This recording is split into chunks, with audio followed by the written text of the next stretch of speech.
Hello viewers, you're welcome to my channel. Thanks for tuning in. Today we'll be talking about the other parts that has to do with in-laws. In-laws. Now this time around, it has to do with when you live together under the same roof. My name is TopeNiyiTalabi. I'd like to encourage you to subscribe on this channel.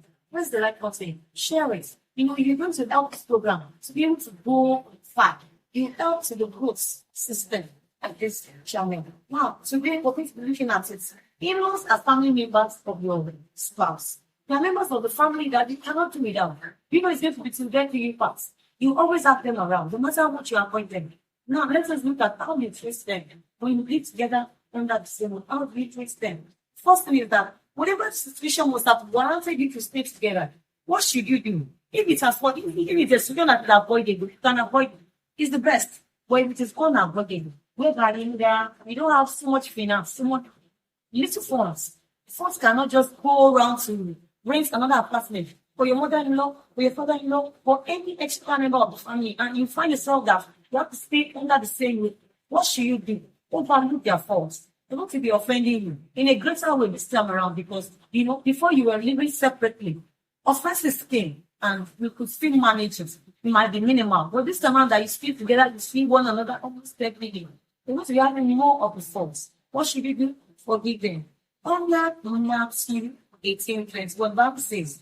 Then Peter came to him and said, Lord, how often shall my brother sin against me, and I forgive him? Till 7 times? No, 22 says, Jesus answered unto him. Jesus answered and said unto him, I said not unto thee until 7 times, but until 70 times 7. Who is that human being that will offend you 70 times 7 times?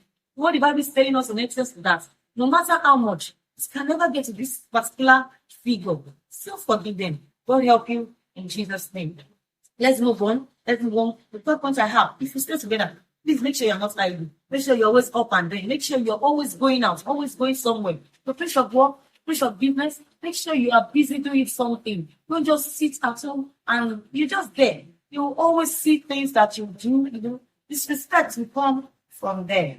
Proverbs 31, verse 7 establishing that. Bible says, this virtuous woman, she does what? Looketh well to the ways of her household, and eateth not the bread of idleness. Ruth 2, verse 2. Bible still tells us that Ruth the Moabite said unto Naomi, let me go to the field and bring ears of corn. After in a moon sight I shall find this. And she said unto her, go, my daughter. Ruth still looked at it that, we are now in my mother-in-law's hometown. It's our responsibility to take care of. She looked at it that, I need to go out and take care of this woman. I need to do this, I need to do that. The virtuous woman, she does what? She goes out very early. She wakes up very early. And she considers a field. She buys it. She can afford those things. So that is how you should treat yourself when you find out that you're staying with in-law. The next point I had is says, avoid cooking meals together. It's not the best. You can share with them when you cook in your own kitchen. Try to have a separate kitchen. If possible, you just try to avoid cooking meals together. Issues will come up from them, and your meals are always together. The next point I had is says, don't start with the cannot finish it. You can wash your in-laws' clothes. Don't start washing it and not stop along the line. No. Well, you will not be able to continue. Don't even embark on it. I pray God help you in Jesus' name. The 6th point I have is said, the man should be firm and matured enough. Issues will arise. Things will happen between the woman and your mother. The man should do what? Be able to deal with the matter with wisdom. You shouldn't bring down your wife before your own family members. They are going to treat her in a very terrible way if you allow them. For you to give her own piece of respect. The woman should support and encourage her husband to take care of his family. Do you know he will do the same to you? If he motivates him to take care of his family, to see them as a responsibility. Another point I have here is that when you are nice to them, you have some benefits. Your sons and daughters-in-law will do the same thing to you. It's what you read we are going to sow. Now, it makes them love you. The family member will love you and they will trust you. You'll be able to win them to your side. Now, your spouse will trust you more in the issues of his family member. In conclusion, when you have good to them, we prove that you'll begin to reward the Lord. God help you.